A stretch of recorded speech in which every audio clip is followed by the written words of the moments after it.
How's going, guys? Welcome to the channel. In this video we are gonna see, what if Naruto was the supreme demon son of the Deity and King?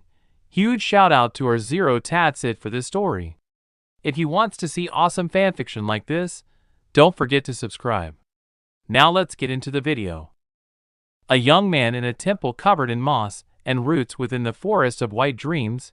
He had blonde hair as bright as the sun, 3 whiskers on each side of his cheek, and blue cerulean eyes as reflective as the ocean.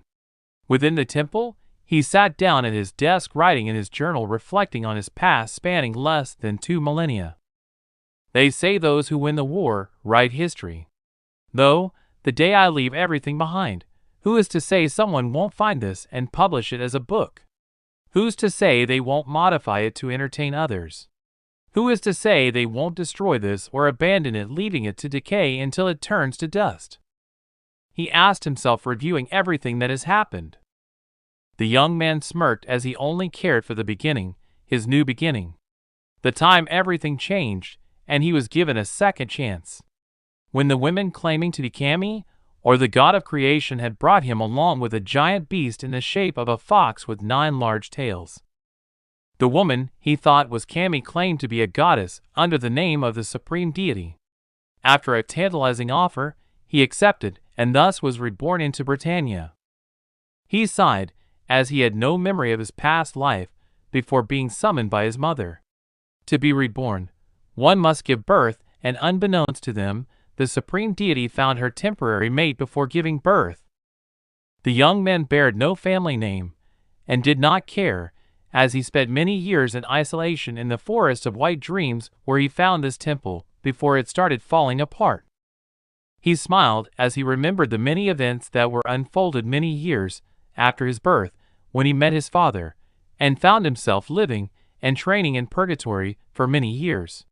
His reminiscing was cut short, as he felt someone's presence not too far from his room in the temple. Naruto smiled, as he could recognize the signature of his visitor. He stepped out and saw in the distance a beautiful, pale-skinned young woman with her magenta hair in a high ponytail with 2 bangs framing her delicate face. Silver half-rimmed glasses adorned her face, highlighting her amber eyes and allowing her to see. She herself was a petite girl wearing a white shirt with gray long sleeves over a black cropped tank top, revealing a cup bosom as well as a pair of dark pants and short gray boots. As she came close, the two smiled at each other before the young man jumped down to greet her with a hand kiss. "Gowther, my love, it has been many years. What brings you here?" he asked with a bright smile. The woman, now identified as Gowther, merely stared at him, before firing beam of magic at him of transferring her memories into his mind. "So you found him after all this time? And you followed him around for his strange journey?" She nodded. "Don't worry, I'm not angry. You had to find your own way to entertain yourself other than hanging around a hermit and his dirty home." He chuckled, receiving no response. "Regardless, it's time for me to make an appearance. Take me to him."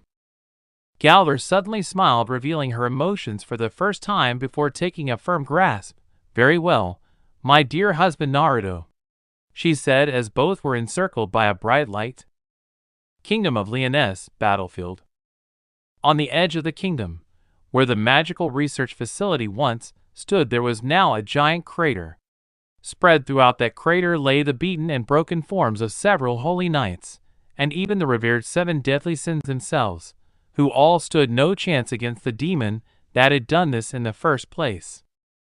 Newborn demon, former Holy Knight Grandmaster Hendrickson, watched as the once thought unbeatable Sir Meliodas, Dragon Sin of Wrath, crawled weakly towards a frightened Princess Elizabeth, begging her to run and save herself, while the foolish girl refused. He decided to humor them for just a moment before raising his right hand to begin his final attack that would end them forever. Every conscious knight watched in agony as small orbs of darkness, now known to be fatal, appeared around Hendrickson, before they started to form into one giant ball of death that Hendrickson appropriately named Dead End, as he launched the death orb right at the weakened Meliodas and Elizabeth. When suddenly Hawk got in the way, hoping to use himself as a meat shield to protect his friends. Despite all the yelling for him to get out of the pig stood tall embracing death, so long as it meant protecting his friends. Hawk closed his eyes, as the giant death ball rapidly grows closer. Negate! Hawk opened his eyes to find a young blonde man. He wore high-collared black and tan robes with gold trim, along with a large, flowing white toga draped around his torso, with black armored boots on his feet. Picture Zeref the Black Mage from Fairy Tale. A golden shakujo rested against his shoulder, while two simple long swords rested in the sheaths on his waist. Pig, you are the bravest one I've seen here. Sacrificing yourself to protect your friends even if it was for a short while. I declare you the strongest, he praised. Everyone including Hendrickson was astonished by the fact that the dead end disappeared into thin air after clashing with the mysterious stranger's attack. Elizabeth was the first to break out of her stupor and ask who the man was. Excuse me, but who are you? She asked. Before he could answer, Gowther made her appearance. He's my husband. Everyone turned to Gowther. Gowther, it's really good to see you again, but you look different. You did something different with your hair, didn't you? A struggling to stand Meliodas asked, in oblivious curiosity, as he ignored an injured and exasperated Ben yelling about how Gowther was supposed to be a guy, you idiot. No, Ben's right, Gowther said, as Meliodas remained oblivious to that answer. Wait, if that's Lady Gowther, then who's that? Elizabeth asked. The young man was interrupted by Hendrickson, who started striking at him. It doesn't matter who you are because this is your end. Hendrickson yelled, only to be sent flying back with a kick to the chest. Anyone else going to interrupt me? He asked, getting several head shakes before sticking his hand out and catching Hendrickson's fist, leading to the false demon being tossed out of the way. I am Naruto Uzumaki, and as Gowther said, I am indeed her husband, he said, catching their attention before blocking several more strikes from Hendrickson. Wow, and they said I'm annoying. Why don't you blow up someone else's kingdom? He asked. Hendrickson growled in annoyance. This is my kingdom. Now die. Don't feel like it, Naruto said. I merely came to visit my long-lost sibling only to find such a pest destroying some poor human's kingdom, he said, feigning sadness as he smacked Hendrickson away with his shakujo. Anyways, you all better regroup, heal, sleep, or whatever. I can handle this guy, Naruto said, jumping after Hendrickson, who was on the ground and didn't have enough time to recover before Naruto landed on his chest, knocking the air out of his lungs. Hendrickson was getting annoyed of this stranger, or comes out of nowhere acting as if he was no threat. Hendrickson managed to kick Naruto away, giving him enough space to fire a black nebula at him. Naruto smirked as he used his negate attack to clash with the dark technique, causing the two to disappear into thin air as if nothing happened. At this rate, you won't even be able to match a red demon in terms of power, Naruto taunted, infuriating Hendrickson, who charged him. Hold still and perish, Hendrickson yelled, failing to land a single hit. Naruto yawned, feeling tired of the pointless fight. He landed a hard punch towards the false demon's chest, then grabbed his wrists, channeling his negate magic, followed by snapping them the wrong way. Hendrickson fell on his knees, crying out in pain for the first time since he transformed. He was infuriated, all this planning, this power, his victory, only for it to be ripped away by some stranger acting as if he was a lost tourist. Hendrickson managed to push Naruto away and get some distance before trying to prepare one more dark nebula. Naruto lazily stuck out his shakujo and quickly spun around before catching the large black ball of darkness and sending it back like a baseball. And it's out of here, he chuckled, hitting Hendrickson with his own dark nebula. Hendrickson cried out in more pain and managed to get up on one knee. That was full counter, he yelled out in shock. My father taught it to me before the old man taught my little brother. Unlike him, I don't yell out my attacks, Naruto answered before crushing Hendrickson ribs and stabbing him in the shoulder with one of his swords. Why do I feel pain? Hendrickson was interrupted. Because I stabbed you. When you get stabbed you feel pain, Naruto explained. I am a demon. He was interrupted again. No, you're not. You're just some poser who got high off of demon blood and a gray one from the looks of it. Kids your age shouldn't be partying without adult supervision. Naruto mocked. Why cannot I not regenerate? I interrupted yet again. My negate ability stopped it. You remind me of this vague memory of this other silver-haired guy who was pretty arrogant. They say you shouldn't hit someone with glasses, but personally I'd hit him with something much harder. Naruto explained more, making Hendrickson feel annoyed at his constant interruption.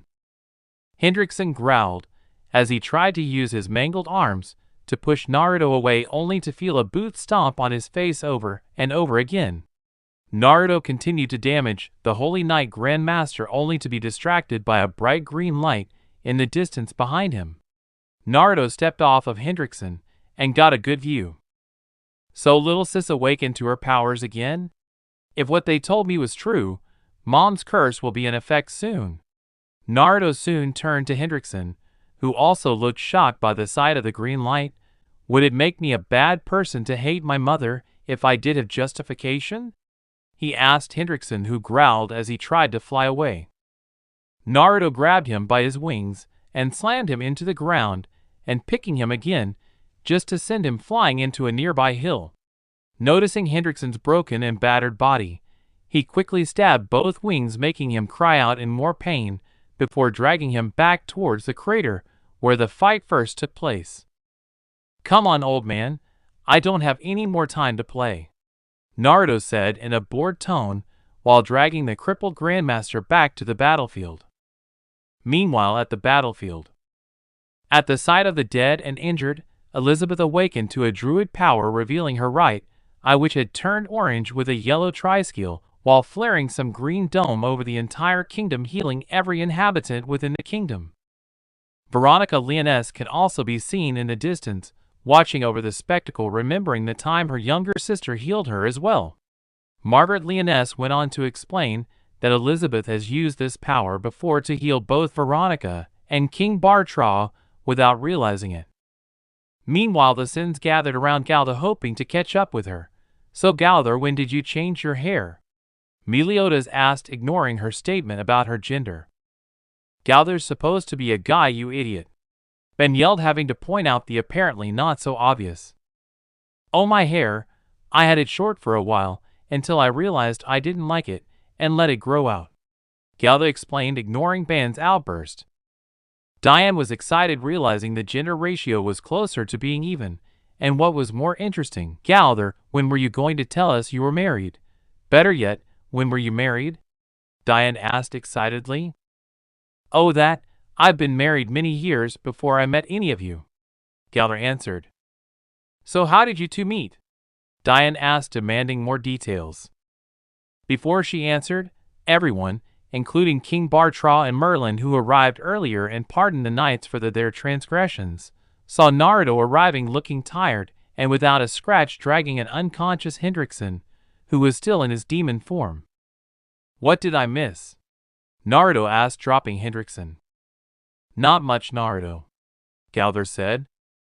King Bartra was the first to approach Naruto, so you must be the young man who defeated Hendrickson, he said, sticking his hand out. As King of Leoness, I thank you for your support, he said gratefully.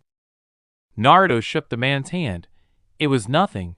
I'd had my fair share of demons and hybrids, he said, catching them off guard. Wait, did you say you had experience with hybrids? Merlin asked. Yeah, you think this piece of crap here is the first one? Naruto asked, pointing at Hendrickson's broken form. I think I'll continue this press conference after you, clean up, he said, reminding everyone of the giant crater that they're standing in. Husband Naruto, will you staying for a while or take off again? Gowther asked. Naruto looked around for a moment. I think I'll explore this place. You have fun catching up with your friends, he said, taking off in a lightning strike. That guy seemed nice, Meliodas said before being engulfed in a hug by Elizabeth, who worried about his physical condition. Oh, that reminds me, where are Escaner and King? You were all aiming to regroup, were you not? Gowther asked. Gowther, I'm right here, King whined. Gowther shook her head. No, you are a child, whereas King is an overweight man with a bad body odor, she explained. King sighed before transforming into his human form. I can shape-shift okay, he said in his gruff voice. And your body odor has returned. Forgive my poor perception, King, Gowther said, making King grow a tick mark about the bad smell joke. Why did you pretend to be a boy for all this time? Diane asked, seeing her second female teammates build. I never said I was a boy, and as for my physique, I did it so I wouldn't be ignored by Merlin as she does to you, Gowther said, coming off cold to Diane. What, that's not true, right, Merlin? Diane asked Merlin, who didn't even turn to face her. Merlin approached Gowther with a look of shock at Gowther's beauty. Then physique, life is so unfair, she thought. Gowther, how long has this been going on? She asked. Gowther put a finger to her chin. Many years before I met you, and then I noticed how you reacted to meeting Diane, so I taped my assets down, she said, as everyone noticed Merlin's sudden change in emotions, which was out of character for her in a way. Anyways, where is Escaner? I thought you were all reuniting? She asked. Oh, we didn't have time to find him since we ran into everyone by accident except for Diane and Ban, Meliodas said. We have no idea where he is. Oh well, seeing as Naruto will be off exploring the kingdom, I guess I'm here to stay, Gowther said, getting a rain of cheers. A couple of days later, the kingdom of Leoness was standing again, slowly repairing itself after the incident with the Holy Knight Grandmasters. Speak of, Hendrickson's body reverted back to normal shortly after being imprisoned, while Dreyfus was nowhere to be seen. The 7 deadly sins, sadly without Ban and King, who went on some journey or something, were commended for their acts of heroism and formally pardoned by King Bartra himself. The ceremony was interrupted by several men who worked for the Pleiades of the Azure Sky, who worked under King Bartra's brother Denzel, which almost ended in a scuffle until, "Do as you wish," said King Bartra, seeing as these men were willing to fight the group. But father, Elizabeth tried to interject. We are most grateful, my king, said the man named Diamond Death Pierce. I'll go first, said Platinum Dogito, cracking his knuckles.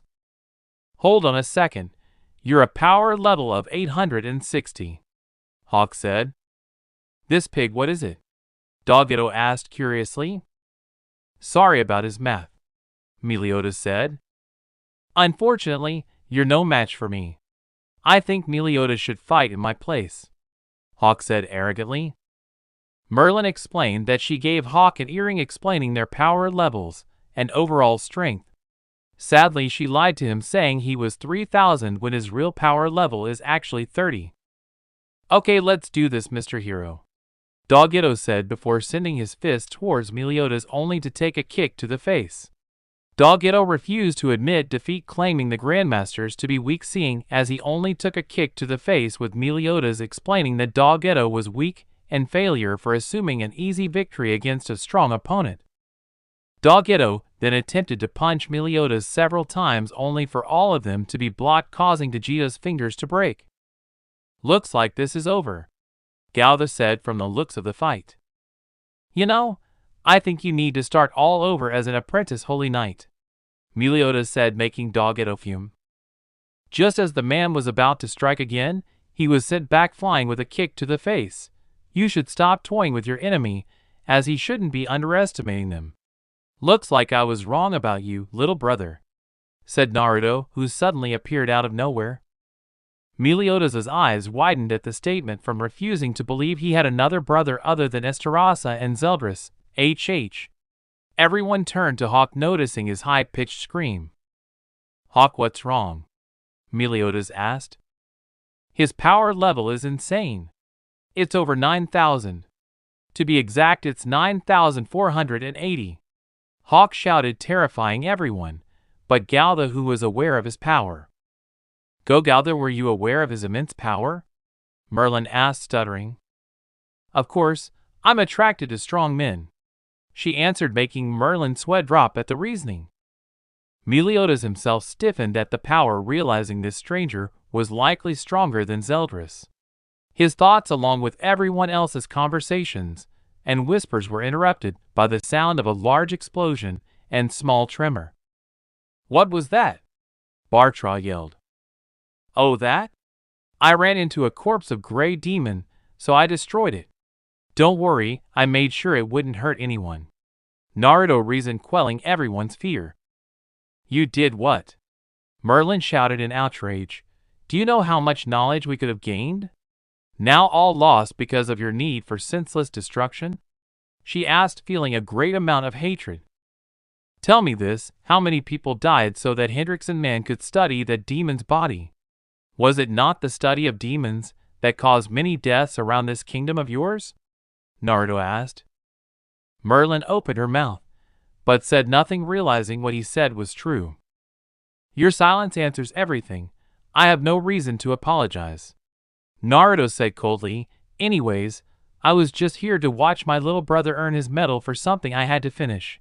But clearly the peepees of Axeloth or whatever decided to ruin it, so I'll be on my way," he said, disappearing in a gust of wind. "Wait!" Meliodas yelled out, trying to reach him only to grab air. "You aren't a good host to your brother, Captain," Gowther said. Death Ears gave his apology, seeing that Doggetto had no hope to defeat Meliodas, and took back his words before the ceremony continued uninterrupted. However, Meliodas was giving off those serious vibes that he rarely shows anyone. He would end up having a serious talk with Gowther about her relationship with his brother, knowing how powerful this stranger was. The boar had at night. "How long?" Meliodas yelled, slamming his hands on the table. Gowther looked unfazed, but adjusted her glasses. "How long what? You asked me to come, then asked how long," she pointed out. "How long have you known him?" Meliodas asked, feeling impatient. "About a millennia or two after his birth," Gowther answered cryptically. "Then who is he really?" "My husband." "No, I meant where did he come from?" "You see, similar to humans, his father was a high-ranking demon and his mother was a high-ranking goddess, making him a hybrid in a way," Gowther explained honestly, making Meliodas have doubts. He started thinking for a moment of how to approach this. "Well, then why did he claim to be my brother?" he asked. "Because he is." "How?" "You two have the same father, but not the same mother, making you half-brothers." "Then who's his mother?" Gowther leaned in close to his ear. "He's also Elizabeth's half-brother."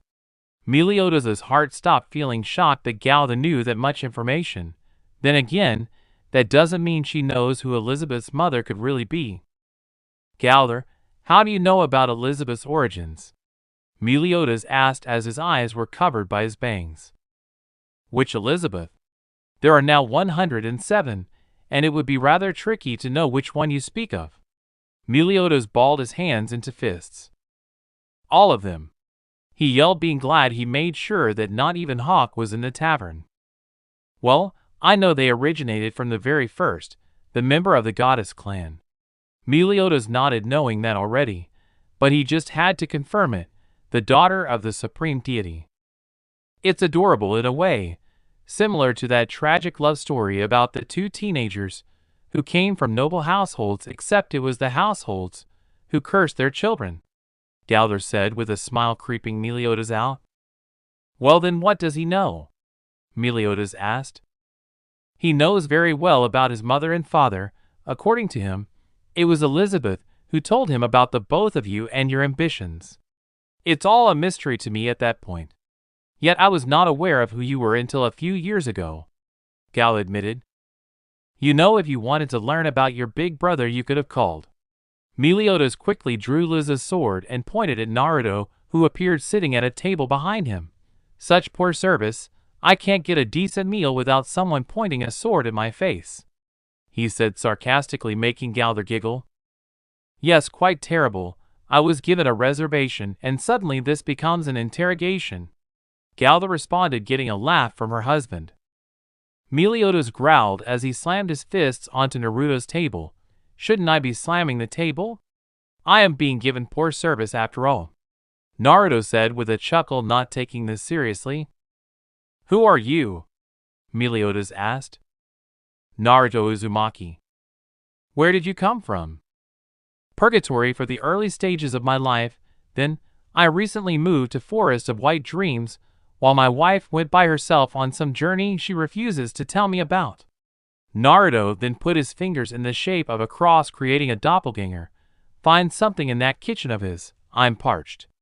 The doppelganger nodded and entered the kitchen. "What was that?" Meliodas demanded, pointing towards the doppelganger. "That little brother is a technique I remembered. It is called Art of the Shadow Doppelganger. I can do the same using wind and lightning, however neither retrieve memory as the shadow can," Naruto explained, seeing the doppelganger make tea. "What about your abilities?" "I can use the same abilities as you along with Baby Esterasa and Baby Zeldris. I can also negate the abilities of the 10 Commandments due to who Mother is. I can also control my transformation similar to your assault mode, preventing me from losing my mind unlike you," Naruto explained, finally receiving his tea. "Who are your parents?" Meliodas finally asked, making Naruto sigh. "At one point whenever I think about that, I see a blonde-haired man with blue eyes, and a beautiful redhead with violet eyes, only to be replaced by Beardo and Sunshine. They never really cared about me.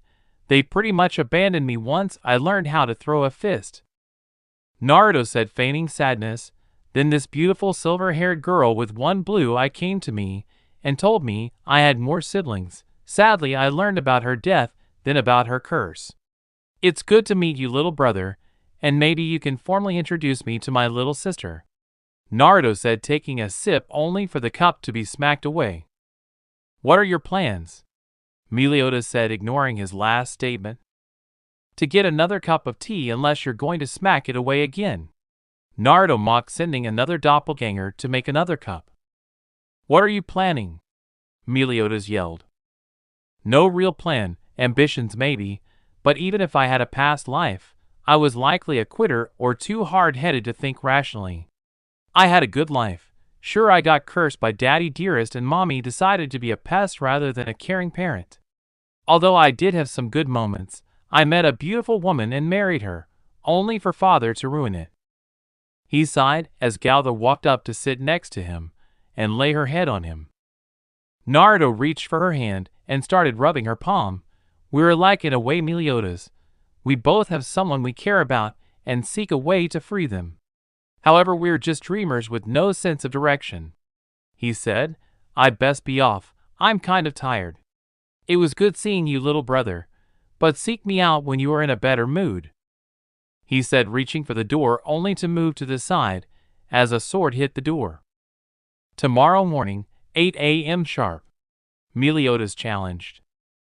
Naruto looked impassive. "All right, not my fault if you fall on your butt and cry," he said selfishly, walking outside, pulling the sword away. He picked up Gowther in his arms, bridal style, before disappearing in a gust of wind. Meliodas sighed and rubbed his temples before heading off to bed. The next day, Elizabeth along with Diane and Merlin decided to start the day by visiting the Boar Hat.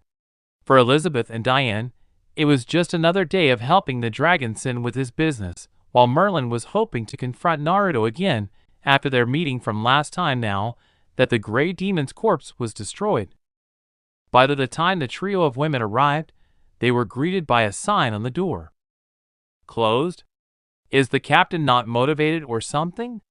Diane asked. "Perhaps he slept in," Elizabeth said, knocking on the door and waiting a couple of minutes before knocking again and receiving more silence. "Is it open?" Merlin asked as Elizabeth peeked inside, finding the tavern empty. "Maybe he left a note or some kind of notice," Elizabeth said, letting the two in. The girls could see Hawk sleeping in a makeshift bed, snoring about scraps, making the girls' sweat drop. "Sir Hawk! Sir Hawk! Sir Hawk! Please wake up!" Elizabeth whispered, making the pig get up and stretch. "Oh, morning, Elizabeth. Where's Meliodas? He should have opened by now," Hawk asked. "Wait, so you don't know where he is?" Diane asked, seeing Hawk shake his head. Girls, here's a note, Merlin said, grabbing their attention. Dear Elizabeth, or whomever finds this note. I had to close the boar hat for today due to a meeting with someone important. If you wish, you can open it and run things without me, but Hawk is in charge. No matter what, my meeting is to not be interrupted. No matter what you hear or see, don't interfere. I'll be back as soon as I can to reopen the bar if it hasn't been opened already. From Meliodas. We should go look for him, Diane said, getting a nod from Diane, while Merlin and Hawk sweat dropped. He just said not to, Merlin said. That's why we have go, Elizabeth said. The two ran up, prompting Merlin to follow them just to make sure no one does anything stupid and get hurt. With Meliodas. Out in the outskirts of the kingdom, Meliodas found his alleged brother sitting down on a blanket with his legs crossed, enjoying tea with Gowther. Ah, little brother, how are you? Come, we were just having tea, Naruto said in a friendly manner, convincing Meliodas to sit on the grass, still feeling wary of the man. I see you feel tense. Here, have a cup, Naruto said, handing him a cup. Meliodas looked at the cup. I'm not here for a social gathering. You know why I am here, he said. Is it not to have tea and enjoy the beautiful scenery? Naruto asked, sounding like an idiot. No, I want you to fight me, Meliodas demanded. Naruto leaned his face close to his brother's. For some reason you remind me of someone with dark hair in the shape of ducks behind. Gowther smiled at the description, hiding her giggle. Fight me, Meliodas ordered. If you want your big brother to kick your butt, then so be it, Naruto said with a shrug. Gowther, sweetheart, please clear up the blanket. I don't want to see you get hurt, even if you were enjoying yourself. Gowther nodded and began to clean everything up. The two took their stances in the middle of clearing where there was no sign of humans or any animals that could get hurt in their fight. You make the first move, little brother, Naruto said a second before he kicked the air behind him, only to reveal Meliodas, who managed to get the drop on him. Recovering quickly, he drew Liz's sword and started striking at Naruto, who pulled out one of his own swords. The two scuffled for dominance until Naruto smirked and created a doppelganger to hit his younger brother from behind, making Meliodas lose control and fall down. That was unfair, Meliodas yelled as Naruto pointed his own sword at his brother. Brother, in the most serious fight you live or you die. However, I'm not a monster like our father or Zeldris, Naruto responded, giving Meliodas some space to recover. Meliodas soon dashed at Naruto, trying to land dozens of kicks and punches, only for them all to be blocked by his wrist, until he was punched in the gut, sending him skidding down the ground. Meliodas quickly recovered and started slashing at Naruto, only for the latter to keep dodging, as if he were more of a nuisance than a threat. It was rare for someone like Meliodas to lose his cool, considering the last time nearly destroyed all of Leoness, and before then, Danafer became a giant sinkhole. Right now was one of those moments. As Meliodas lost his temper, his curse mark revealed itself as he continues his assault. Hellblaze, he yelled, unleashing black flames towards Naruto, who jumped back, tossing his hand back as if he threw something, revealing that the flames did connect with something, but he wasn't sure what. Jumping out of the way in time, he saw Meliodas appear behind him, kicking him from behind and landing a kick on the back of his head, finally getting serious. Little brother, I suppose it would not take this much had you been fully restored. How much did that mage take? A quarter? Third? Half? There is no way you can be this weak, Naruto said with a chuckle, infuriating Meliodas more, to where he was picked up to the neck and punched repeatedly until he was sent flying back. Naruto skidded to a halt and looked up to see another Hellblaze heading towards him. His instincts kicked in, and he smacked it away with his Shikujo. Feeling glad that full counter was broken in terms of strength, Naruto quickly charged his feet with electric energy and met up with Meliodas, with the two connecting punches, with each other's punches leading to another stalemate. Keep it up, and I might get to show you the first stage of purgatory mode, Naruto said with a toothy grin before taking a punch to the face. Were you an angry drunk woman with oversized breasts in the past life? This feels oddly familiar, he added, getting a growl. Catching both fists, Naruto got a good grip and sprouted his wings, lifting both blondes into the air before rapidly landing upside down, slamming Meliodas down on his head. Jumping up from the ground, Meliodas was about to attack again until Naruto pointed something out. Hold on, time out. What is that white stuff on your head?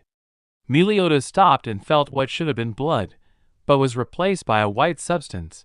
Do you not bleed like the rest of us? Naruto asked, cutting his thumb, revealing his red blood. Then suddenly a note card appeared falling from the sky that said, "All white blood is property of Studio Dean," making the two scowl. But for some reason Meliodas' eyes got bigger and appeared too close together for a moment. Little brother, are you okay? Naruto panicked. Meliodas shook it off, revealing his face to be back to normal. No, I'm fine. Now where were we? He asked before continuing the fight. A few minutes later, Elizabeth and company arrived to see Meliodas getting thrashed around in his curse-marked form against the stranger from earlier. Elizabeth gasped, as she always felt rather unnerved whenever she saw Meliodas in his state of hate. She ran down despite Diane and Merlin calling for her to stay back.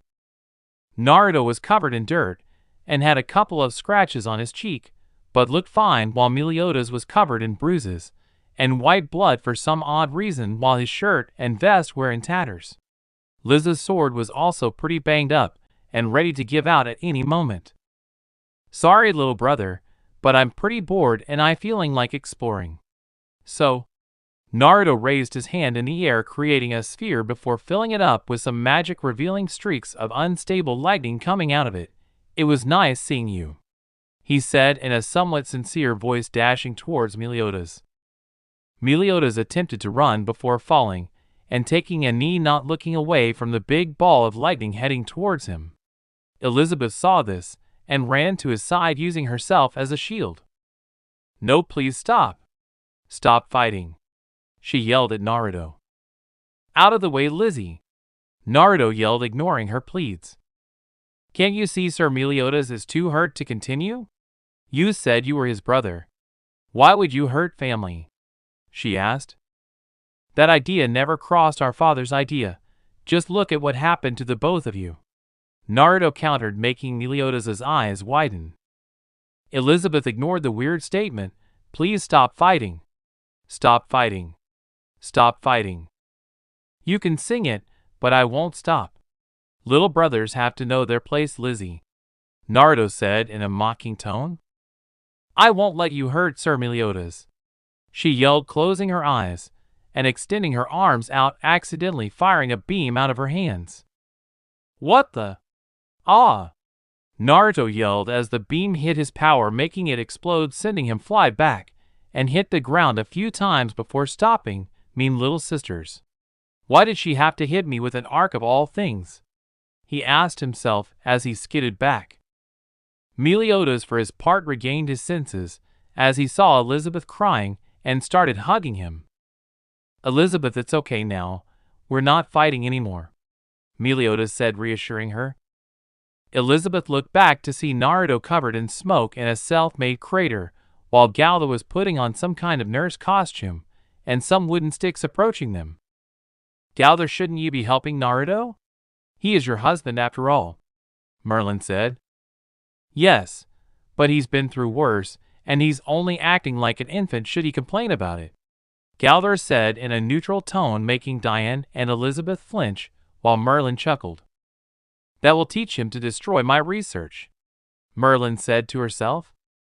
As Elizabeth went back to holding Meliodas close to her breasts for reason that it triggered her healing ability. Perhaps Elizabeth should be the one wearing the nurse's outfit, Gowther said. Meliodas spoke up before Elizabeth could object. Do you have one in extra large, around the chest area? Preferably not covering too much, he asked. Gowther pulled out a bag, digging through her supplies, while Hawk bit the top of his head. Meanwhile, Naruto laughed at the sight in front of him and started limping towards the group. I'm sorry, Captain, but I do not have a nurse's outfit with that description. However, I do have one wizard costume that is similar, or if you'd like, I have this Roman-style dress, but it covers even less of her body," Gowther explained, making Elizabeth turn red. "Gowther, don't encourage him," Diane yelled. "Oh, I am so sorry, Diane. Did you want a costume as well?" she asked, making the giant turn red as well. "Elizabeth, what was that beam you fired at Naruto?" Merlin asked. "What beam?" Elizabeth asked, unaware of her new ability. "That streak of light you shot out of your hands. It stopped that lightning ball and sent Naruto flying back," Merlin explained. "I don't know. I don't even remember it. I saw Sir Meliodas in pain and screamed for Mr. Naruto to stop, and he wouldn't listen," Elizabeth answered. "So is it like a new power you awakened to, like the one back at the fight?" Diane asked. "More than likely," Merlin stated, seeing the ability before, but not completely sure if it was the same one she saw in the past. "So what's all the commotion about?" Everyone turned to see a muscular man with a large sword and metal mask standing on top of a rock. Slater of the Roars of Dawn. "Perfect timing. I have a rather urgent favor to ask of you," Merlin said. "The only orders that guy takes are the ones from the king himself," Meliodas stated as Slater jumped down from his rock. "Your every wish is my command," Slater said, taking a bow. "Hey Slater, what is this? Does Merlin have some kind of dirt on you?" Meliodas whispered into Slater's ear. Slater scoffed at his words and explained how Merlin's ability to rescue the king was enough to impress him when no one else was able to reach him. "Please, allow me to call you my big sister," Slater requested. "Call me what you will." "Then what is it you like me to do, big sister?" Slater asked. Naruto narrowed his eyes. "Gowther, come here for a second," Merlin requested. She walked up to Merlin, who raised her hand above her head. "Absolute can." Merlin soon found herself facing the ground as one arm was put behind her back while the other was left stretching out. "Merlin, I know you worry about my mental health, but I can tell you that I will behave myself," Gowther said. "Let my big sister go," Slater yelled, swinging his sword over Gowther only for it to be blocked. "I prefer you don't swing a sword down my wife." Gowther let the nice mage down. She was only worried about her friend, Naruto said from under the sword. Naruto looked up at Slater, squinting his eyes. "You wouldn't happen to have water-related magic abilities now, would you?" Naruto asked, confusing Slater. "No, I cannot manipulate water," Slater answered, refusing to remove his sword. "Slater, don't pick a fight you can't win," Meliodas said. "He may seem dangerous and reckless, but he's family," he added, getting a gasp. "I'd listen to my little brother if I were you," Naruto said. Merlin managed to get up from the ground, dusting herself off, while Slater removed his sword from Naruto's hand. The boar hat. Elizabeth took Meliodas upstairs to patch up his wounds and clean up, leaving everyone else downstairs waiting. "Where are Ban and King? I haven't noticed them during the awarding ceremony," Gowther said. "Ban left to who knows where, while King decided to follow him to make sure he wasn't really abandoning the 7 deadly sins," Merlin explained. Gowther nodded, feeling satisfied with the answer, while Naruto remained quiet, thinking about the little group Meliodas put together himself. Ignoring the chatter behind him, Naruto wondered what Meliodas was planning ever since the 10 Commandments were sealed away. From what his father, the Demon King, told him, Meliodas was the leader, but backstabbed the clan and caused the Holy War 3 millennia back. Whatever happened afterwards, Meliodas decided to make some ragtag band serving humans. At least he has one less reason to kill his own brother, but he can't say the same about Esterasa and Zeldris if they ever get unsealed. Meliodas returned back later wearing a new outfit and offered that Slater guy a chance to follow him when Elizabeth interjected. "Sir Meliodas, would it be okay if I come along too?" she asked with a look of desperation. "I told you before, the battle for Leoness is finally over," So there's no reason for you to be put in danger. Meliodas answered without looking at her. But I thought we were in this together? Am I the only one who felt that way? Elizabeth asked. She received silence. Really? Am I nothing more than baggage, is it? She asked.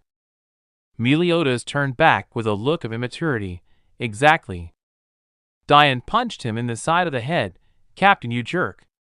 She yelled while followed by Hawk kicking him into the air. You stinking pig! Hawk yelled with disgust.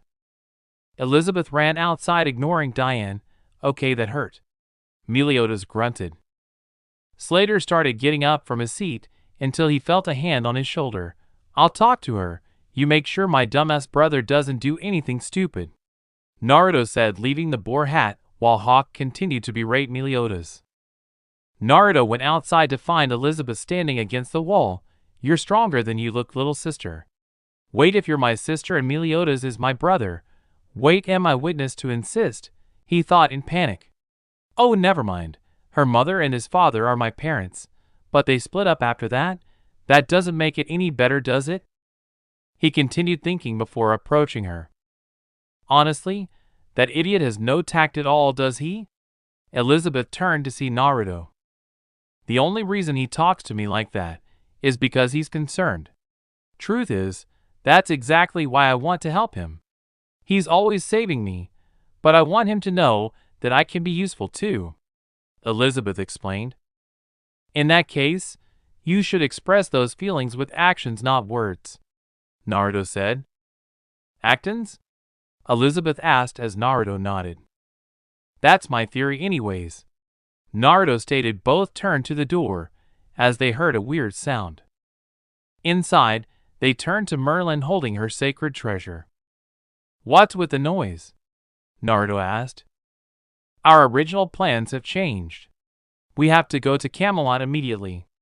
I sense an abnormal sense of power, Merlin answered.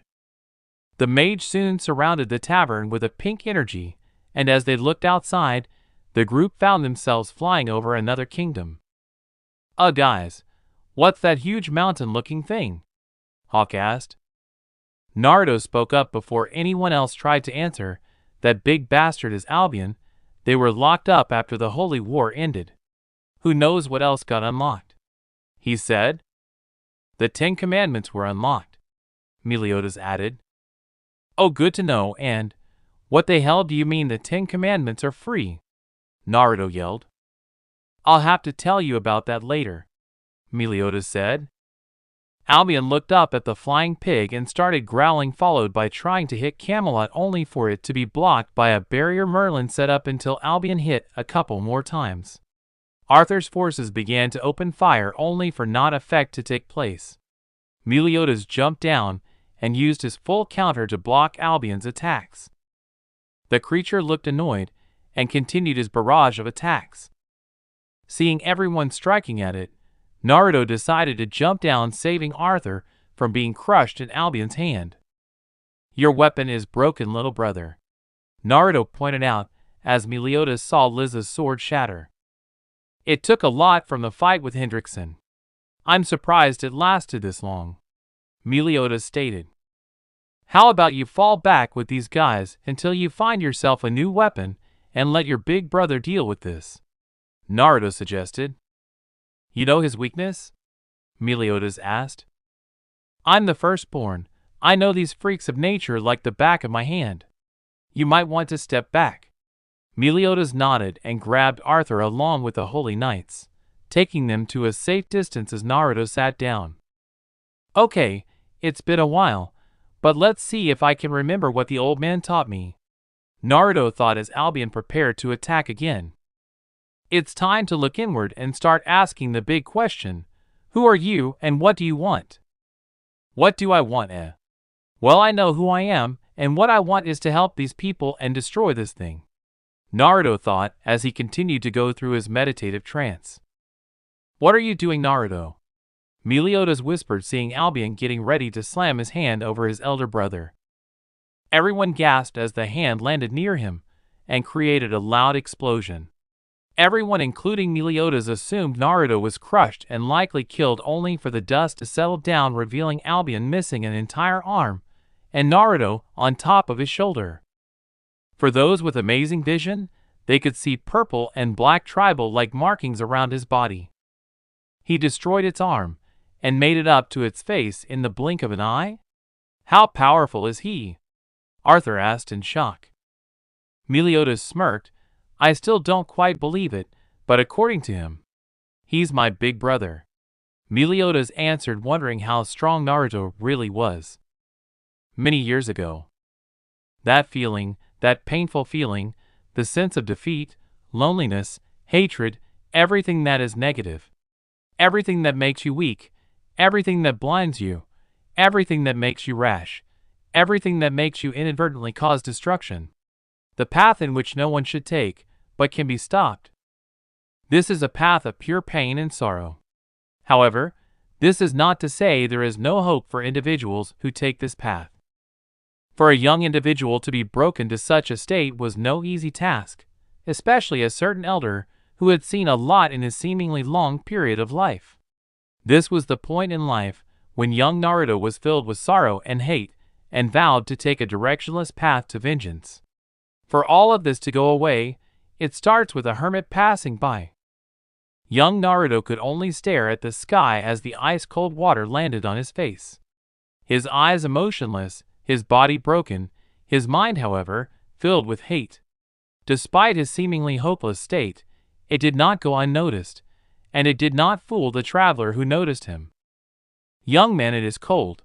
Do you not feel the drops falling on your skin? You may be young, but once you are as old as I am, they will feel like shards of glass against your skin.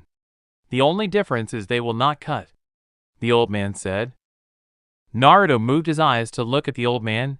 He was shorter than he was, had gray hair covered by a triangular hat made of bamboo or straw, his clothes worn out from travel, and in need of sewing and cleaning, his beard gray with white streaks, and his face showing wrinkles and bags. Naruto didn't care for this hermit, and looked back to the sky as the drops of water hit his skin, for his clothes were burned and severed around his chest area along with some freshly made scars.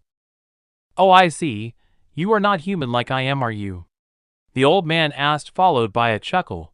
So tell me, what race or clan do you hail from, young one? He asked, only to receive a stare filled with silence. Naruto refused to speak with the man and wished he would leave him alone and never bother him again. Young man, do not pretend that you are deaf or that your mind does not function. I can see a healthy man wallowing in the filth, one that has suffered and through that suffering believes it will quell by vengeance or any equal form of destruction. You look at me as if you do not care for what this elder human has to say, but you know that I am correct? He asked, receiving silence again. To what does it matter if this hermit was correct? Why would he care? He is just another human. His lifespan will end in a matter of minutes compared to him. There is no use in responding to this waste of space. Oh, so you think you are too cool to talk with an old man like me, eh? The man asked with a chuckle. Well then, if you will not get up, let alone respond, then perhaps I can motivate you by giving you shelter, he said, putting his umbrella down and started hunching over. What was this man doing? Does he not understand that in his state, his life could end if he gets wet? He could develop a disease inside him that could kill him? Naruto was not in the mood to take the blame for being found next to an elderly man's corpse. You're a heavy one, aren't you? Asked the old man as he began to lift Naruto onto his shoulders. I won't give my umbrella this way. Perhaps I could use the help of a friend. Earth companion, the old man commanded as he stomped on the ground, making a large stone appear before breaking apart and becoming a golem. The golem picked up the umbrella and covered the old man, who had Naruto over his shoulders. If you do not have any objections, I will take you to my family's settlement. I hope my daughter does not mind setting the table for one more, he said as he began his travel once again. Naruto was confused. He was not sure how to respond, but he was in too much mental and physical pain to object. So instead, he opted with staring at wherever the man would lead him, and listened to whatever conversation he was trying to have with him. So for the next couple of hours, he listened to the old man speak and remained silent during the entire trip and during all of his questions. You know, evil and good are not born. They are two paths to choose from. Anyone is capable of good and evil. However, it's the path of destiny you choose that will matter. For as long as you remain confident in yourself, it should not matter what others think of you, the old man said in a sage-like tone. Sighing for the 100th time during this trip, the old man briefly looked at Naruto's emotionless expression. You know, they say everything will be forgotten once your time on the earth is over. That is why you must make every moment, every step, every breath you take matter as if it were your last. Many people fear death, not for what they are unsure of what comes next or of how much pain they will be in, but because they still have regrets in their life. One must not live a life of regret, he said with a happy tone. What if I become what you regret? Did you say something? The old man asked, looking at Naruto again, wondering if he was hearing things. What if I become your regret? Why would you become my regret, young man? What if I am the reason you catch a disease and die before you reach your family? Naruto asked in a cold voice. That would be unfortunate, and sure, my family would be sad, but they know it would be painful for me in the afterlife, as I would not rest knowing they are filled with sorrow, the old man said, looking curious and unfazed. What if this is a ploy to follow you back to your settlement and rob you, or worse, massacre your family? Naruto asked, trying to find fear in this man. Then it would be shame, but in the end, we would all be together, and would have nothing else to fear, as no one could ever harm us in the afterlife, he said, making Naruto's eyes go wide. Or maybe you are trying to scare me, so you could get extra tea or food for yourself because you cannot share. He laughed.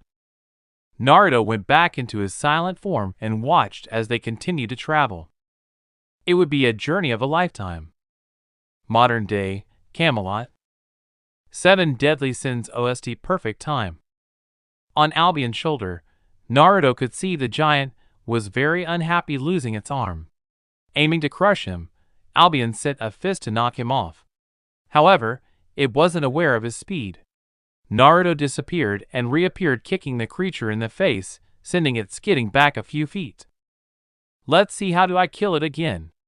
Naruto asked out loud without realizing it. Wait, did you seriously forget? Meliodas asked calmly.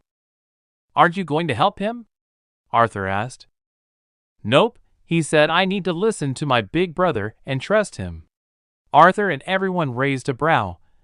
And he kicked my butt a little while ago. Several holy knights' face faulted.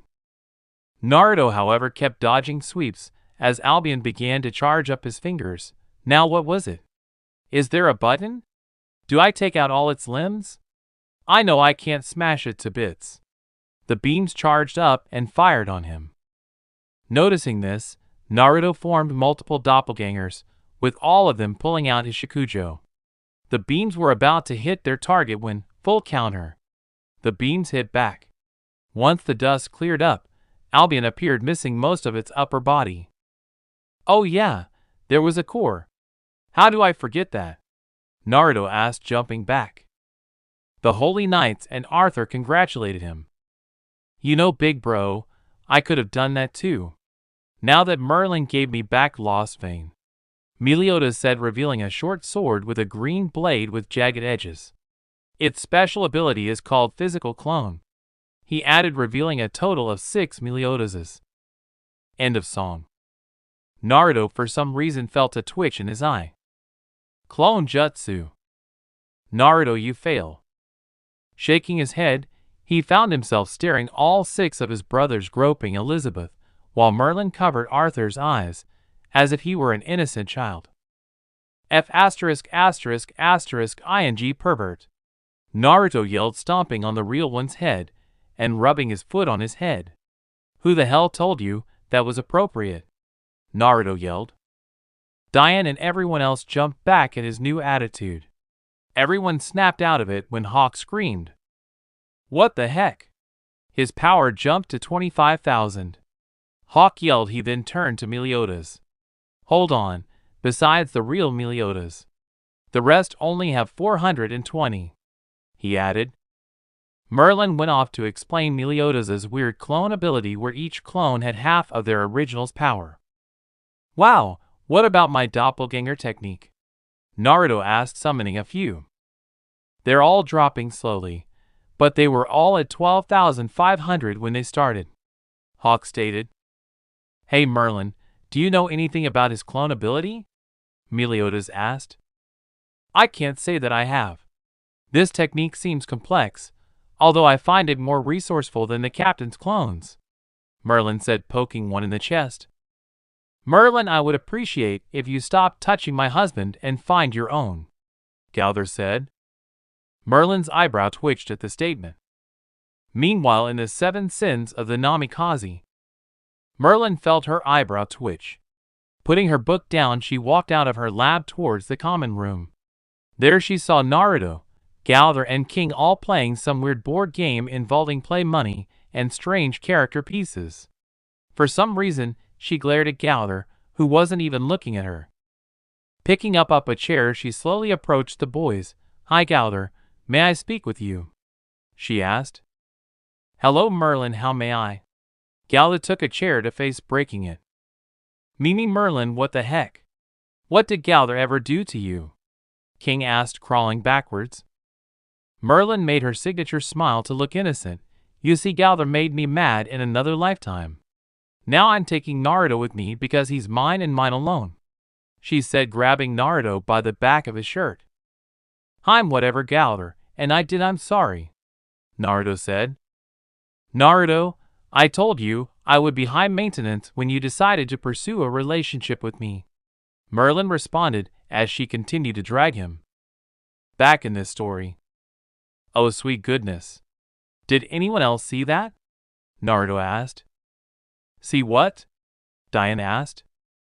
Naruto was about to explain until suddenly a large object landed in the middle of the kingdom. Captain, is that? Diane asked. 72 steps, said the shadowy figure from the dust. Doesn't he mean jumps? Naruto asked. I thought I would be here in 70 steps, I guess, after 300 years. You aren't walking or running, Naruto interrupted. Can you let me finish? I'm monologuing. Now where was I? Oh, 70 steps. No, Naruto said, interrupting him yet again. The figure grew angry as the dust settled, revealing a red armored figure with gray horns and a beard-like accessory under his chin, also holding a double-edged scythe. You're Galand of the 10 Commandments, Naruto interrupted like a jerk. Okay, that stopped being funny, Meliodas said. It's been a while, Meliodas. Just as I suspected, it is you, isn't it? Haha, to think after. Little brother, I would like to apologize for my rudeness earlier. I just feel like I need to be included after recently entering your life and never being there for you or Zeldris during your childhood, which led to. Can you knock it off? Galand yelled out of character, breathing heavily, making Naruto remain silent. Thank you. To think after all this time has passed, you'd still be in that form, he continued uninterrupted. But how? How can an evil monster like this exist in this world? Diane asked, shaking. This can't be right. A power level of 26,000? Hawk asked as Galand's eye grew green. You do remember my power level, right? Naruto asked, still in his transformation. Everyone ignored that as all the holy knights gathered in preparation of Galand's assault. Hey Naruto, can we rely on you to help us? Merlin asked. Sure, his magic power level should be null considering how much effort it takes to break through Mom's seal, Naruto answered, cracking his knuckles. Galand stroked his makeshift beard, looking at Naruto. There was something off about him, besides the fact he was covered in strange marks made of darkness. There was a chance this stranger could be a demon as well. It wasn't common for some demons to look human. Take Jiraiya Monspeed. Even Zeldris, for example, those who didn't know what the commandments looked like often mistook them for humans. One more thing to add, Galand heard him call Meliodas his brother. That made no sense. Zeldris and Esterasa were Meliodas' brothers. Then again, he is blonde and kind of looks similar. You there. The annoying one who interrupted me. You called Meliodas your brother. Why is that? Galand asked. Because we came from the same father, Naruto answered. Interesting, most interesting.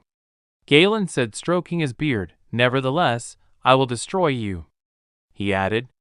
That's when he looked around for a moment and noticed the kingdom of Camelot around him. It seems that humanity hasn't changed much. They're always clustered together, he said. That's when he started waving around his double-edged scythe and destroyed a giant chunk of the town everyone stood on. Everyone minus Naruto and Meliodas were shocked at the devastation. Merlin prepared herself as she watched Arthur stare in shock at how many lives were lost to the point there was nothing but the dirt the buildings and roads were built on. Galand laughed at his destruction, as he found it amusing to end the lives of humans of which were very insignificant to him. Naruto, however, felt a twitch followed by a phantom pain, seeing the destruction done in mere seconds. Shinra Tensei. Naruto suddenly felt his rage building up, prompting more of his darkness to build up, making his power level increase slowly. Much better. Now I can breathe with all this much space, Galand said, as if he was relieved, prompting Meliodas to strike first. Galand saw the and stabbed him with his scythe, feeling proud of himself seeing Meliodas cough up his own blood, leaving a few members of the group, such as Elizabeth, feeling shocked. However, the commandment of truce parade was cut short when two more Meliodases appeared and attempted to strike him. With his agile reflex, Galand decapitated them. Feeling confused for a moment, he looked back at the original body and saw it disappear shortly before the other two did. What's this, an afterimage? No, it can't be. Galand wondered, only to ignore it as Meliodas' surprise attacked him and started cutting him with lost vein, only for the sword to leave no scratches or sign of damage on the armored adversary. Galand continued to strike at Meliodas, only to miss, as the Sin of Wrath continued to attack him with more after images, failing to leave any sign of damage. Having had enough, Galand killed more of the clones and grabbed Meliodas by the throat, giving it a good squeeze. Amusing spell, however, I am not fond of cheap tricks, Galand said, as he stabbed another clone of Meliodas in the chest, making it cough up blood before disappearing. This monster is unbelievable, said one of the knights. King Arthur, are you all right? Asked another knight. I'm fine, don't worry about me, answered Arthur, as he and Elizabeth were trapped by perfect cubes made by Merlin to ensure their safety. Are you actually the same Meliodas from all those years ago? Asked Galand in a mocking tone. Get your hands off him right now, Diane demanded as she ran up. Magic cancel, Merlin said, as her sacred treasure glowed. Wow, absolute cancel and magic cancel. I can see the originality when you named your abilities, Naruto said, making a tick mark grow on the mage's head. I hate this man, she thought. Back with Diane, she slowly grew, revealing her back into her original attire. Feeling fury in her blood, Diane jumped in the air with Gideon on hand, aiming to crush Galand. The commandment of truth, however, didn't even bother to let go of Meliodas' neck and kicked the hammer before it could land a hit, sending it flying back into Diane's forehead, making her collapse. Let's take a moment to strategize, Merlin said, snapping her fingers, seemingly make Galand let go of Meliodas and disappear. Meliodas quickly stood up and went to Diane to check on her wound. Although Arthur was amazed at his teacher's power with support from Slater, Merlin denied having any influence in the commandment's disappearance. I didn't have anything to do with it, Merlin said, feeling concerned. In a matter of seconds, he left range of my power. I can only assume he retreated, she claimed. However, Galand suddenly appeared behind the sin of gluttony, shocking her at his impressive speed. You know, it's deceitful, underhanded mages like you that I despise more than any other, Galand said, feeling annoyed as he went to land a hit on the mage, only for Slater to jump in the way. Overpower! He yelled only to fear for his life, as he could swear he saw a demonic face growling at him from behind Galand. The intimidating presence was too much for Slater, giving Galand the chance to smack him away, causing his arm to be severed. Naruto growled as he started having flashbacks to a strange vision of an orange-haired man with purple eyes destroying a kingdom full of innocents. Feeling his power running its course, he slowly stomped his way to the commandment, having a whole new level of hate. Galand of the 10 Commandments, serving under the demon race. Your power and fighting abilities have far exceeded my expectations, and it's clear. Merlin continued speaking, while somehow thinking at the same time, wondering how to defeat this powerful adversary while saving everyone else's lives. In return, we will give you anything you and your people desire, regardless of what you may need to achieve your goal. I may be more than. Merlin was interrupted as a gigantic, terrifying aura appeared behind Galand. She was so scared and started to step back and started muttering some nonsense Galand couldn't understand. Stroking his metal beard, he wondered what this woman was saying, as he was sure she was lying about whatever she was trying to bargain with. However, he couldn't do anything as she didn't finish and acted like a lobotomized patient trying to force themselves to speak. Scary, terrifying, powerful presence behind you, Merlin stuttered. Oh, I won't fall for. Wait, were you telling the? Galand soon felt a powerful kick to the head, sending him smashing into the ground. Looking up, Galand found a 2-sword stabbed into his shoulders, making him scream in pain, before having his head repeatedly headbutt. The assault didn't stop there, as he was lifted and tossed into the air, only to be tossed and kicked on the head, sending him crashing back down headfirst. Galand quickly recovered at the speed of sound and attacked his target with his double-sided scythe. 7 Deadly Sins OST Assault Mode Theme. As he landed his hit, he saw his side break in half and saw Naruto looking at him with hate in his eyes. Galand didn't care and attempted to punch him, only for the fist to be caught and crushed before being slammed into the ground and having his face stomped. Galand was getting annoyed and grabbed his leg and tossed him aside, only for Naruto to recover and dash back at Galand with a barrage of punches, leaving giant fist-shaped dents in his chest armor. Meliodas and Diane, who were still in pain, watched as Naruto unleashed his true power. Remembering back to both of Hawk's observations, Meliodas remembered his brother's increase of power each time, confirming his suspicions about his brother's strength. Then, there was the fact Naruto was also able to notice how much power Meliodas lost just by fighting for a brief while. Hey Hawk! Meliodas yelled over to the pig trapped with Elizabeth. What? Hawk yelled back. What's my brother's power level? Meliodas asked. Hawk turned his head and tried to catch a good glimpse of the other blonde, only to have issues with him not holding still. So the best he could do was estimate it by the thousands he saw. Hawk looked a bit concerned as to what he saw, but decided to tell Meliodas anyways. I think it was 35 or 36,000. Hawk yelled. Meliodas went wide-eyed. That was over 4 times his base power level, Hawk pointed out the first time. If he was right, Naruto must be holding back or wearing some kind of restraint of his own. After all, that was slightly higher than his own base level with his wrath intact. For now, Meliodas knew he was too weak to face the commandment, and it would be best to avoid being in his brother's range of attack. The Holy Knights of the Camelot had a different idea, as Meliodas can see many of them grouping together to support the attack, only for Gowther to get in the way and stop them. Lady Gowther, please move out of the way, said one of the knights. Yes, we must help defeat the demon, said another. Gowther shook her head. I cannot allow that. For my husband is too destructive in his current state and won't differentiate ally from enemy, she said. That's when she saw Galand land a punch on Naruto, only for him to counter by flipping him on his back. Galand attempted to recover, only feel his arm bend the wrong way in a sickening crunch. Then what do you suppose we do? Asked one of the knights.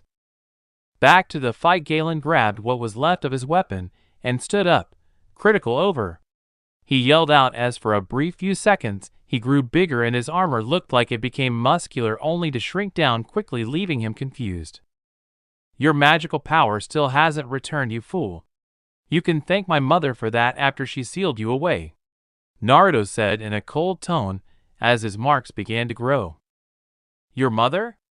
It was the goddess race that sealed the 10 Commandments and myself away, Galand replied. You're right, but it was under her order. I'm not entirely demon, you know, Naruto said, disappearing and reappearing Galand, who blocked a kick with his good arm. Why should I care who your mother is? Galand asked. My mother is the founder of one clan and my father is the founder of the other. Both of them cursed my siblings and myself, all while taking away someone precious to me and using her like a puppet. Naruto yelled the last part, using his other leg to smack Galand across the other face. Founder of 2 clans. I can tell he wasn't lying, so if he's a demon. Galand jumped away and ran a far distance to think for a moment. Okay, so he's a demon and the supposed brother of Estarossa, Meliodas and Elizabeth, then that means he's also the son of the Demon King. Now what is the other clan? He wondered before Naruto reappeared and attempted to hit him a few times only to take a spear to the shoulder. Yes, I only now realized it's a 2-sided spear and not a scythe. Naruto pulled it out and attempted to continue his assault only to see that Galand has run away. Galand, however, was putting 2 and 2 together, realizing that Naruto must be related to a goddess if he says his mother was responsible for sealing him away. However, the unbelievable part is who he claims his mother is. That was always the strange part about being the commandment of truth. Although he could see who is telling the truth versus who is lying, it does not mean he can believe everyone he comes across that tells the truth. It may seem like a contradiction, but he was in no way bound to think a certain way. With that said, he reappeared back onto the battlefield inside of Camelot only to take skull-crushing helmet. His anatomy is weird. Fist to the head. Looking up, Naruto was clearly charging up for one more attack only for Gowther to appear in the middle of the two and work her mind powers. End of song. A few minutes later, Galand adjusted himself and took off far from the kingdom, as if he was just a delivery boy while Naruto just stood there. Breaking free of his mental link, he grabbed Gowther's arm and looked her with a serious face. Gowther, why the hell did you do that? I could have finished him off, Naruto yelled only to watch her take her glasses off. Naruto was confused until she caressed his face and saw tears in her eyes. At that moment, the spectators saw Naruto calm down as his marks and power level lowered drastically. For something Naruto saw in Gowther's eyes told him to calm down. For those wondering what it is that calmed him down was a memory. A memory where he saw Gowther smiling in her wedding dress when she wrapped her arms around his neck. What's Gowther doing? Diane asked, trying to stand up. Reminiscing, I think, Meliodas answered, knowing that look he saw in his brother's eyes. Naruto let go of his wife's hand and held her close as tears fell down his eyes. Gowther hugged back, leaving a lot of confused people wondering what the hell just happened. It was a good thing Ben wasn't here. Otherwise, he would have just ruined a beautiful and sweet moment for them. I'm not losing you again, Gowther. I can't let my blind rage put your happiness second, Naruto thought as he looked to where Galand once stood. I'll finish him off next time with a cool head. He then turned to see Elizabeth wrapping Meliodas in a hug as she checked his wounds. Naruto smiled at the sight. While I'm at it, I'm going to save them too. Everyone deserves to be happy, he thought as he moved the hair on Gowther's forehead and kissed it. Gowther, for her part, kept her head against his chest. I understand your hatred, Naruto. I may not be sentient, and emotion may seem like an impossibility, but... She trailed off in thought and looked at the wedding ring on her finger. Your love for me is what keeps me alive, and what grants me free will, she thought as she closed her eyes. For a moment, she remembered a painful memory. One where she stood over laughing at his broken form, as the Demon King ordered for Naruto to be disposed of. She ensued her husband's lust for vengeance. Gowther's sin wasn't that misunderstanding when she attempted to revive her best friend, Nadia Leoness. It was not the strange act they assumed she attempted on the current princess of Leoness that day. It was the years before when her one true love wanted nothing but to hunt down members of his clan in order to get to her. Within it all, he never felt any hate towards her. So for that one long moment, as Camelot would struggle to recover from a giant portion of their land being destroyed, the inhabitants were generous enough to allow the married couple enjoy the brief moment of peace, something only Meliodas could understand. Many years ago, the old man finished his journey and arrived home with Naruto. The latter, however, decided to stand on his own, continue following the man on his journey. Naruto watched over the large village that was filled with life. The old man was happy to be home after a long journey and risked a bad back filled with aching pain just for the trip. Sure, it could have been prevented had he ignored the stranger he took with him, but he was too much of a good person. "It's beautiful, isn't it?" the old man asked with a bright smile. "It's pretty, second most prettiest thing I've seen," Naruto answered in a monotone voice. "Second pretty?" the old man asked, trying to sound shocked. "Do you travel as well, my friend? Maybe seen some nice villages? Some works of nature?" He was met with silence. "Oh, maybe you enjoy the art we humans make.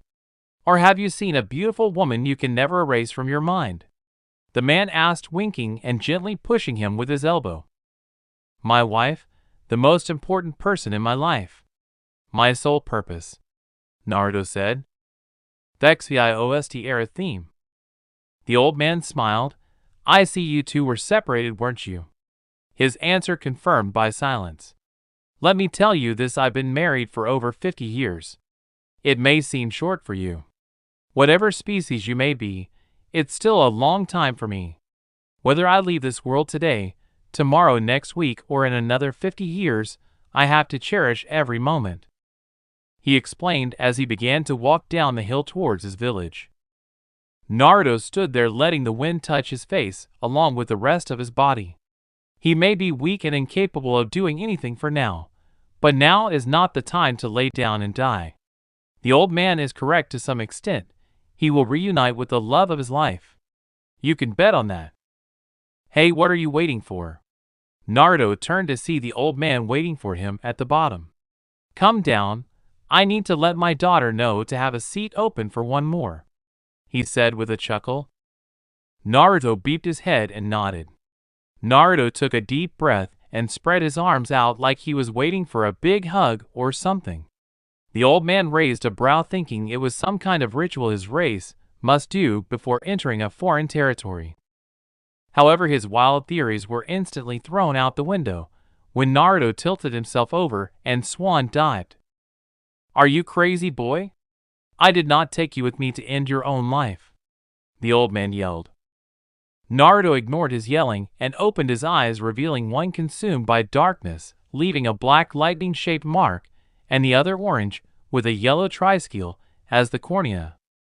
That's when suddenly a large black wing with a purple outline and a bird-like wing both sprouted on his back, and he floated over the air a few times before slowly landing on his feet. He turned to the old man, who was clutching his chest and breathing heavily. "Oh, I see. You come from the race of giving old codgers like me a heart attack," he accused, pointing at the man. "There is no such race. Would you like me to confirm this?" Naruto asked as he reverted to his human-like form. "I prefer you don't. I'd hate to see the results," the old man said as he waited for him to follow him. As they entered the village, Naruto saw the smile and waves towards the old man. This was a peaceful village, and he senses not even an ounce of malicious intent. Not even a sign of negative thoughts, and what's strange is there is no sign of anything enforcing this attitude. As if the people have come to terms with the world and only seek peace before their hour of death arrives. "Would it be rude to ask for your name? We traveled for nearly 2 days, and we are still strangers to each other," Naruto asked. "It is much more respectful to introduce yourself first before asking another for their name," the old man answered. Naruto nodded, understanding the formality. Very well, I am Naruto, spawn of a king and deity, he said. The old man stopped and turned around. Is that a middle and last name, or do you only have a very long last name? He asked with a chuckle. No, it is my own title, for I do not like to associate with the ones who gave birth to me, Naruto answered impassively. The old man stroked his beard and nodded. An exotic title indeed, especially claiming to be born from a god and royalty. You must be very popular with the ladies, he said, the last part looking serious only for Naruto to sense the joke. I can sense negative and positive emotions, old man. Do not play mind games with, Naruto said. The old man laughed again. Oh, if only you were there for my first love interest. That girl had the biggest attitude, but mistakes like that pushed me into the arms of my wife. A real saint if you haven't seen one, he said. Anyways, that means it's my turn, but listen carefully for I do not like to repeat myself, he said.